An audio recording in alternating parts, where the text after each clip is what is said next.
Top story tonight, a historic move for the city of Minneapolis. A federal consent decree mandating major reforms to the police department has now been finalized.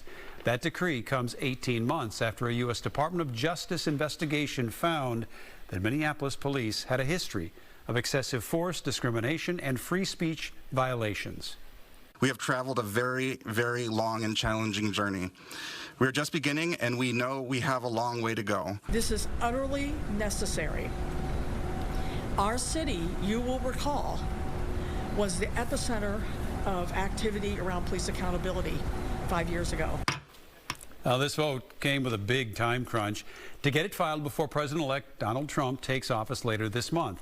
Trump in the past has been critical of agreements like this one.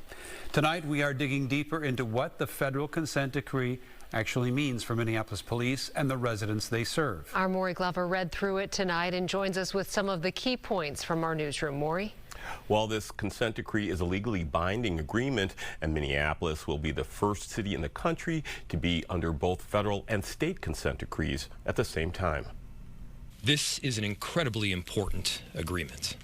It's a good agreement. City leaders say change is afoot for the Minneapolis Police Department after the city and the U.S. Department of Justice finalized a federal consent decree more than 4.5 years after the murder of George Floyd. We have heard loud and clear from people across the world.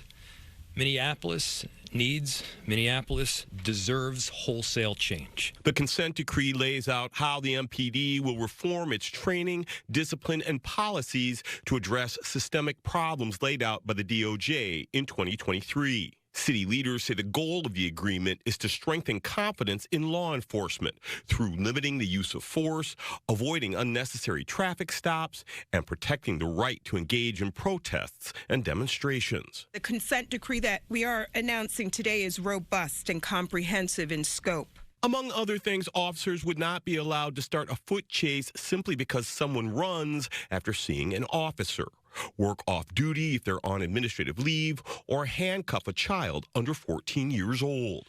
Together, we will make Minneapolis a place where everyone feels safer, and they know that Minneapolis cops will have their back. While there are questions about whether the incoming Trump administration will support the consent decree, city leaders believe the agreement can withstand changing political winds, both locally and nationally, now and in the future.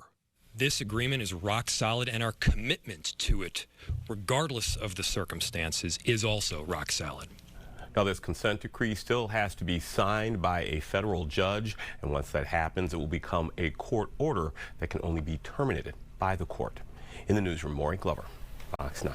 All right, thank you, Maury.